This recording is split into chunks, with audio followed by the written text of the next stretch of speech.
Summer. The year is 1483. The Tower of London. Behind these ancient walls, two young princes vanish from history, sparking a mystery that has haunted England for over 5 centuries. Were they murdered in their beds, suffocated with their own pillows, or did they escape into obscurity? Tonight, we unravel a tale of royal betrayal, stolen crowns, and innocence destroyed. Two boys entered the tower as princes. They never emerged. What happened within these walls would change the course of English history forever. And the truth remains buried somewhere between legend, propaganda, and the darkest corners of political ambition. This is the story of the princes in the tower, England's greatest murder mystery. To understand how two innocent boys became victims of history's cruelest game, we must travel back to April 1483. King Edward IV, the tall, handsome warrior who had seized England's crown through blood and battle, lay dying at Westminster Palace. He was only 40 years old, but years of excessive feasting and drinking had destroyed his once powerful body. As death approached, Edward knew he was leaving behind a dangerous legacy. His heir, Edward, was only 12 years old. His younger son, Richard, Duke of York, was just 9. Two vulnerable boys in a kingdom where power was everything, and mercy was a luxury few could afford. The king had another brother, Richard, Duke of Gloucester, a battle-hardened warrior who had fought loyally at Edward's side for years. With his final breaths, Edward named Richard as Lord Protector, the guardian who would rule England until young Edward came of age. But the dying king could not see what was brewing beneath the surface. The Queen, Elizabeth Woodville, came from a family the old nobility despised. They were upstarts, commoners who had clawed their way to power through the Queen's beauty and influence. The Woodvilles had amassed wealth, titles, and enemies in equal measure. On April 9, 1483, Edward IV died. The moment his heart stopped beating, England became a powder keg waiting to explode. Young Edward was at Ludlow Castle, 150 miles away, being raised as Prince of Wales. The Woodvilles moved immediately. The Queen's brother, Anthony Woodville, Earl Rivers, controlled the prince. They began preparations to bring Edward to London, planning to crown him quickly before Richard of Gloucester could consolidate power. Richard received the news at his castle in the north. History records that he wept for his brother, but history also records what happened next. Richard moved south with a small army. On April 30th at Stony Stratford, Richard intercepted the young king's party. It was a carefully planned ambush, executed with military precision. Richard greeted his 12-year-old nephew with courtesy and warm words. Then he arrested Earl Rivers and the other Woodville supporters, accusing them of plotting to exclude him from power. Young Edward protested, but what could a boy do against armed men? Richard assured the child king he was acting for his protection. The prince had no choice but to believe him. They rode to London together. On May 4th, Edward V entered his capital, not in triumph, but as a prisoner in all but name.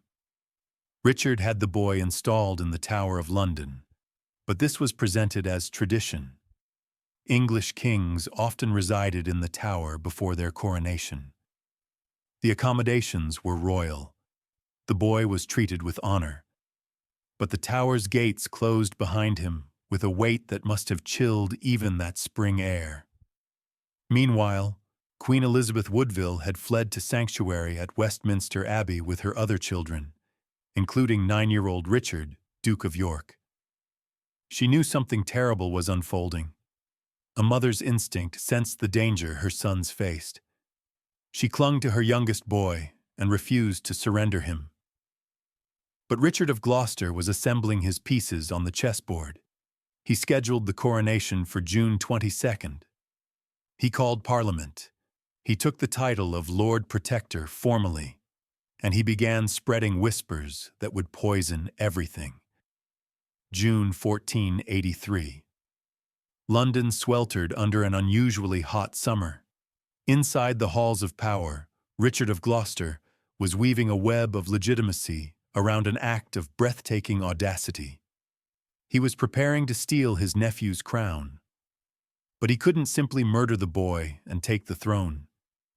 England's nobles might accept a power-hungry uncle, but they wouldn't tolerate obvious regicide. Richard needed legal justification. He needed the princes delegitimized. On June 22nd, the day young Edward should have been crowned, a priest named Ralph Shaw delivered a sermon at St. Paul's Cross. Before a crowd of Londoners, Shaw declared that Edward IV's marriage to Elizabeth Woodville had been invalid. Why? Because Edward had allegedly been pre-contracted to marry another woman, Lady Eleanor Butler, before he wed Elizabeth. In medieval law, such a pre-contract was as binding as marriage itself. The implications were staggering. If Edward's marriage was invalid, then his children were illegitimate. Bastards! And bastards could not inherit the crown of England. The priest went further. He suggested that Edward IV himself had been illegitimate, the product of his mother's adultery. Therefore, Richard of Gloucester was the true heir of the House of York, the rightful king of England. Was any of this true? Almost certainly not. Lady Eleanor Butler had died in 1468, conveniently unable to confirm or deny anything. No evidence of a pre-contract was ever produced. But truth mattered less than perception, and Richard controlled the narrative. He had the backing of powerful nobles who feared a Woodville-dominated government. He had the church, and most importantly, he had possession of the princes. Young Richard, Duke of York, still sheltered in Westminster Abbey with his mother, became the next target. The Queen's sanctuary was surrounded. Cardinal Bourchier, Archbishop of Canterbury, came to negotiate. He assured Elizabeth Woodville that her younger son would simply join his brother in the Tower to prepare for Edward's coronation. The boy would be safe. He would be honored. He would be with his brother. What choice did she have?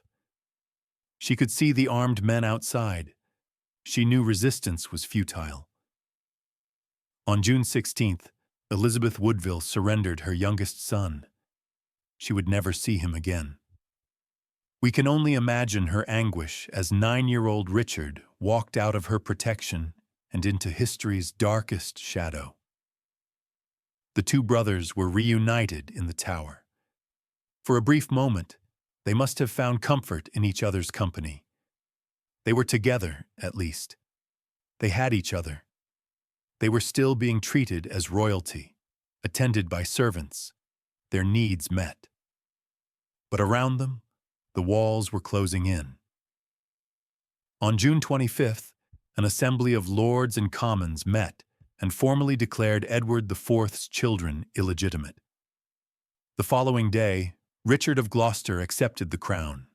He became Richard III, King of England. He was crowned on July 6th in a magnificent ceremony at Westminster Abbey.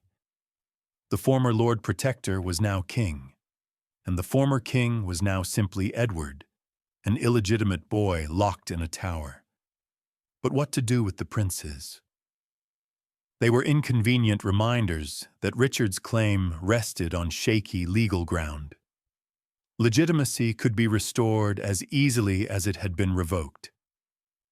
Many in England, particularly in the South, remained loyal to Edward IV's memory and his sons. Rumors of rebellion were already circulating. As long as the boys lived, they were focal points for opposition, living threats to Richard's reign. And then, sometime in the late summer of 1483, the princes disappeared.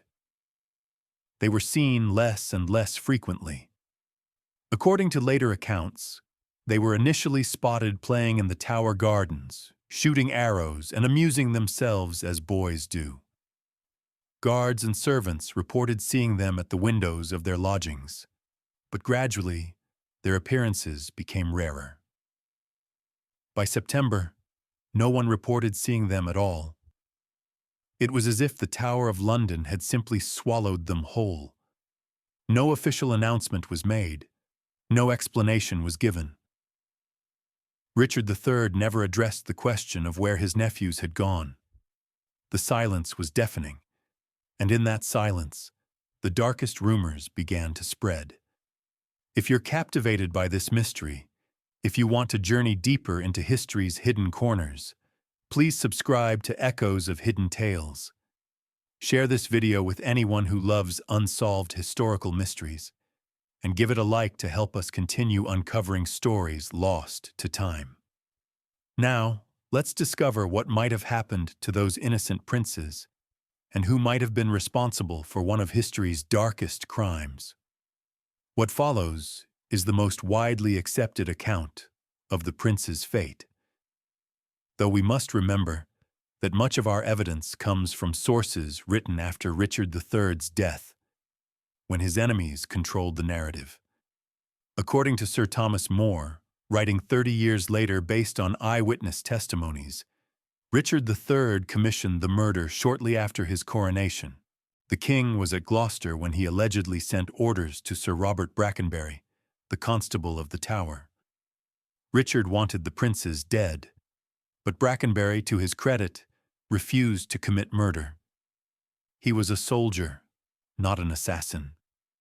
Richard needed someone with fewer scruples. He needed James Tyrrell. Sir James Tyrrell was a trusted servant of Richard III, a man who had been rewarded with lands and titles for his loyalty. According to More's account, Tyrrell accepted the bloody commission. He rode to London with a letter granting him authority over the princes for one night. Brackenbury reluctantly surrendered the keys. Tyrrell didn't intend to do the deed himself. He enlisted two men, Miles Forrest, one of the prince's guards, who had been corrupted to the cause, and John Dighton, Tyrrell's own horsekeeper. As midnight approached on an unknown night in September 1483, these men crept through the darkened corridors of the Tower toward the chamber where the princes slept. Imagine that moment. 12-year-old Edward and 9-year-old Richard lying in their bed, perhaps sharing warmth and comfort after another day of captivity. Did they still dream of freedom? Did Edward imagine reclaiming his throne? Did Richard miss his mother? They slept, unaware that death approached on silent footsteps. Forrest and Dighton entered the room. According to More, they saw the two princes sleeping in each other's arms, the innocent children lying in their bed. For a moment, even these hardened men hesitated, but they had their orders. They had been paid. And in the brutal calculus of the 15th century, compassion was a luxury that could cost you your head. They took the pillows from beneath the princes' heads and pressed them down over the boys' faces. The children woke in terror, struggling desperately for breath that wouldn't come. They fought with the strength of the doomed, but they were children, and their killers were grown men. The struggle didn't last long. Within minutes, both princes were dead, smothered in their bed. Tyrrell was summoned to view the bodies. He confirmed the deed was done. But now they faced another problem. What to do with the corpses? The princes couldn't simply disappear without burial. Someone might discover them. Questions would be asked. According to the account, the bodies were wrapped in cloth and taken to a staircase at the foot of the White Tower. There, in the dead of night, Forrest and Dighton dug a grave in the earth beneath the stairs. They buried the princes roughly, without ceremony, without prayer, without any mark to show where two royal children had been hidden away. Then they covered the grave and disappeared into the night. Sir James Tyrrell returned to Richard III and reported that the deed was accomplished. The king now had no legitimate rivals, but he also had blood on his hands that no amount of washing could remove. Richard never publicly acknowledged what had happened to his nephews. When questions arose, he remained silent. That silence would haunt him for the rest of his short reign. But is this what truly happened? Sir Thomas More was writing during the reign of Henry VIII, whose father, Henry VII, had defeated and killed Richard III to seize the throne. Henry VII had every reason to paint Richard as a monster. More himself never claimed to have witnessed these events. He was relying on accounts from others, including John Dighton, who allegedly confessed years later. The historical truth is that we cannot be certain this is how the princes died. We don't even know for certain that they died at all in 1483. What we know is that they disappeared, and that Richard III had the strongest motive to eliminate them. But motive is not proof, and in the centuries since, other theories have emerged, each with its own evidence and advocates. If Richard III didn't murder his nephews, then who did? Or did anyone murder them at all? Let's examine the other possibilities. The first alternative suspect is the man who ultimately benefited most from the princesses' disappearance, Henry Tudor, later Henry VII. In 1483, Henry Tudor was an exiled Welsh nobleman with a weak claim to the English throne through his mother's Beaufort lineage. But he was ambitious, and he had support from Lancastrian loyalists who hated the House of York. When Richard III took the throne and the princes disappeared, Henry saw an opportunity. In 1485, Henry invaded England. At the Battle of Bosworth Field, Richard III was killed, famously fighting to the end, his crown knocked from his head in the melee. Henry seized the throne and quickly married Elizabeth of York, the prince's sister, uniting the houses of Lancaster and York and ending the Wars of the Roses. But here's the crucial question. Why didn't Henry produce the princes if they were still alive? As the daughter's husband and new king, he could have presented them as living proof of Richard's innocence, then kept them under friendly custody. Instead, Henry behaved as if they were dead. He never investigated their disappearance seriously. He never pushed for answers. Some historians suggest this is because Henry himself knew what happened to them, because he or his supporters had killed them, either before or after Bosworth. The theory goes that the princes might have survived Richard's reign, hidden away somewhere safe. When Henry took power, they became threats to his tenuous claim. Legitimate sons of Edward IV had better rights to the throne than a Welsh nobleman with Beaufort blood. So Henry had them quietly eliminated and blamed Richard for murders that hadn't yet happened. This theory has its problems. It requires believing that Richard kept the princes alive despite having every reason to kill them, and that they remained hidden successfully for 2 years until Henry conveniently had them murdered. It also requires believing that none of Richard's supporters ever revealed the truth to damage Henry. Still, it's not impossible. History is full of cover-ups and false narratives written by victors. Another suspect is Henry Stafford, Duke of Buckingham. Buckingham had been Richard III's strongest supporter during the usurpation. He helped Richard take the throne. But by October 1483, just months after Richard's coronation, Buckingham was leading a rebellion against the king. Why did this loyal supporter turn traitor so quickly? One theory suggests that Buckingham murdered the princes on his own initiative, possibly hoping to claim the throne himself through his own distant Plantagenet lineage. When Richard discovered what Buckingham had done without authorization, he was appalled. The two men's relationship fractured. Buckingham rebelled, hoping to place Henry Tudor on the throne instead, perhaps with a promise of power and position in the new regime. Buckingham's rebellion failed. He was captured and executed in November 1483. If he did kill the princes, the secret died with him. But this theory requires believing that Richard was innocent and genuinely horrified by the murders, which contradicts his subsequent silence about the prince's fate. A more controversial theory points to Lady Margaret Beaufort, Henry Tudor's mother. Margaret was one of the most formidable political operators of her age. She spent years plotting to put her son on the throne. Did she arrange the prince's murders to eliminate obstacles to Henry's path to power? Some historians believe she had the means, the motive, and the ruthlessness, but the evidence is purely circumstantial. Then there's the possibility that the princes simply died of natural causes. The Tower of London in 1483 wasn't the sanitized tourist attraction it is today. It was a damp, disease-ridden fortress. Plague, sweating sickness, and other illnesses regularly swept through medieval London. Perhaps the princes fell ill and died without any murderous intervention.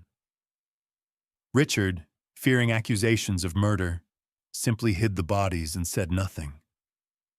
This theory would explain Richard's silence and the lack of any formal announcement, but it doesn't explain why Richard never produced the bodies or announced their deaths from illness. A natural death could have been advantageous to him, removing the threat they posed while absolving him of guilt. For nearly 2 centuries after the princes disappeared, their fate remained pure speculation. Then, in 1674, workers demolishing a staircase at the Tower of London made a shocking discovery. 10 feet below ground, beneath the rubble, they found a wooden chest. Inside were the skeletons of 2 children. The workers reported their find to King Charles II. The bones were examined by the royal physician. Given the location matching Thomas More's account, the approximate ages of the remains, and the historical context, Charles concluded these were the remains of the murdered princes. He ordered them interred with full honors in Westminster Abbey, where they rest today in an urn designed by Christopher Wren. But were these really the bones of Edward V and Richard of York? In 1933, the bones were briefly examined again by medical and dental experts. Their findings were intriguing but not conclusive. The bones appeared to be from 2 children, roughly the right ages, one slightly older than the other. Both showed signs of disease, suggesting chronic illnesses. One skeleton appeared to have a jaw disease that matched known descriptions of Edward V's health problems. However, the 1933 examination had serious limitations. The technology available was primitive by modern standards. The bones were mixed together, making it difficult to determine which belonged to which individual. The investigators couldn't determine sex with certainty. They couldn't establish cause of death. And crucially, they couldn't date the bones precisely. Modern forensic science could answer many of these questions. DNA testing could determine if the bones are related to the known York family line. Radiocarbon dating could establish when these children died. Advanced medical analysis could potentially determine cause of death. But there's one enormous obstacle. The current royal family has refused all requests to exhume and test the remains. Why? The official reason is respect for the dead and the sanctity of Christian burial. Once someone has been laid to rest in consecrated ground, the church doctrine suggests they should remain undisturbed. But skeptics wonder if there's another reason. What if the bones aren't the princes at all? What if they're Roman children, or medieval plague victims, or someone else entirely? The revelation would be embarrassing. Or worse, what if they are the princes, and DNA evidence proves something inconvenient about their death or their lineage? So the bones remain entombed in Westminster Abbey, their secrets locked away. They tantalize us with the possibility of answers while providing none. They are physical evidence that might solve a 500-year-old mystery, rendered useless by a combination of royal prerogative and religious tradition. In recent years, historians have pushed harder for testing. They point out that archaeological examination doesn't prevent reburial. The princes, if that's who these bones are, could be studied respectfully and then returned to rest. But so far, these appeals have fallen on deaf ears. The mystery remains a mystery, partly by choice. In 2012, something extraordinary happened that reignited interest in the princes in the tower. Archaeologists excavating a Leicester parking lot discovered a skeleton with severe scoliosis, curved spine, and battle wounds. DNA testing confirmed what seemed impossible. They had found the remains of Richard III, lost for over 500 years. The discovery was revolutionary. For the first time, we could examine the man accused of history's most notorious child murder. The skeleton revealed that Richard did indeed have a significant spinal curvature, though not the monstrous hunchback depicted by Tudor propaganda. He was killed violently in battle, with multiple wounds to the skull inflicted after his helmet was removed. He died fighting. Forensic scientists created a facial reconstruction. The face that emerged was not a monster. It was the face of a man, perhaps harder and more calculating than some, but human. A man capable of great loyalty to his brother Edward. A man who proved himself an able administrator in the North. A man who introduced legal reforms that benefited common people. But also, potentially, a man who committed fratricide and child murder to secure a crown. The discovery of Richard's body made some people reconsider the traditional narrative. The Richard III Society, a group dedicated to rehabilitating the king's reputation, pointed out that much of what we know about Richard comes from Tudor propaganda. Shakespeare's famous portrayal of Richard as a deformed villain was written under Elizabeth I, granddaughter of Henry VII. It served the Tudor dynasty's interests to portray Richard as evil incarnate. They argue that Richard was no worse than any other medieval king fighting for power in brutal times. His alleged murder of the princes is based on circumstantial evidence and accounts written by his enemies. Without the princes' bodies being tested, without contemporary evidence of their death, without a confession from Richard himself, can we really condemn him? The discovery also made the refusal to test the Westminster bones more frustrating. We can extract and analyze Richard III's DNA from a parking lot, but we can't test bones that might solve the greatest murder mystery in English history. The inconsistency seems glaring, but still, the bones remain undisturbed, and the mystery remains unsolved. The story of the princes has a strange postscript.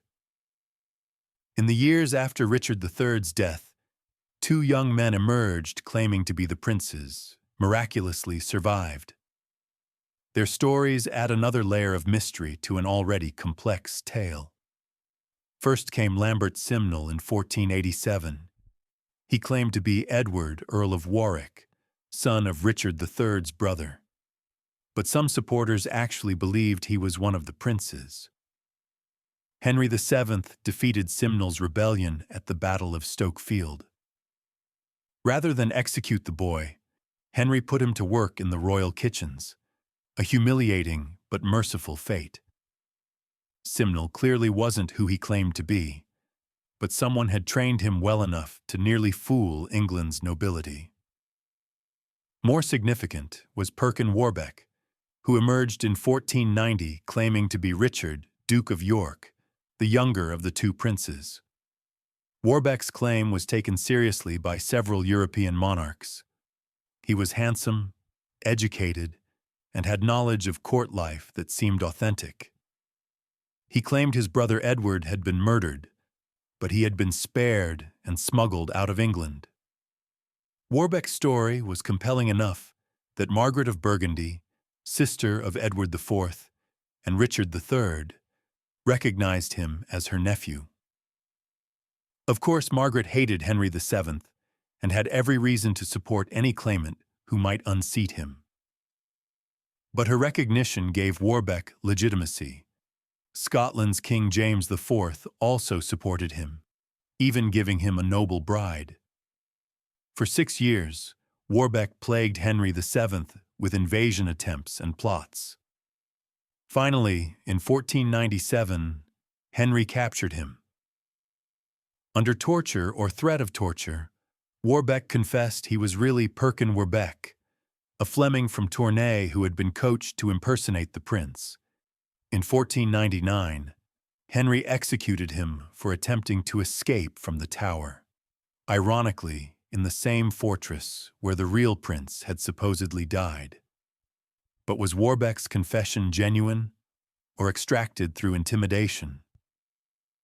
Some historians note that even after confessing, Warbeck never revealed who had coached him or why, which seems strange. If he was truly an impostor, naming his co-conspirators might have bought him mercy.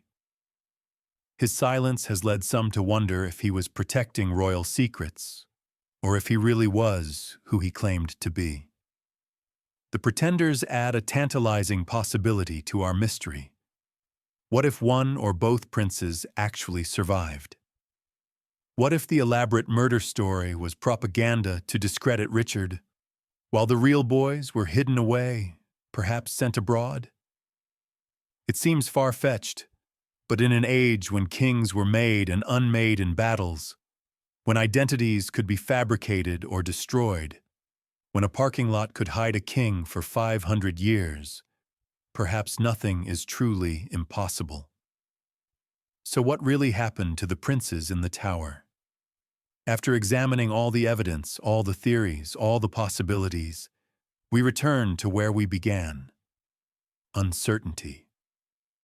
The truth remains trapped somewhere between incomplete evidence, partisan accounts, and bones that might tell us everything if only they could be examined.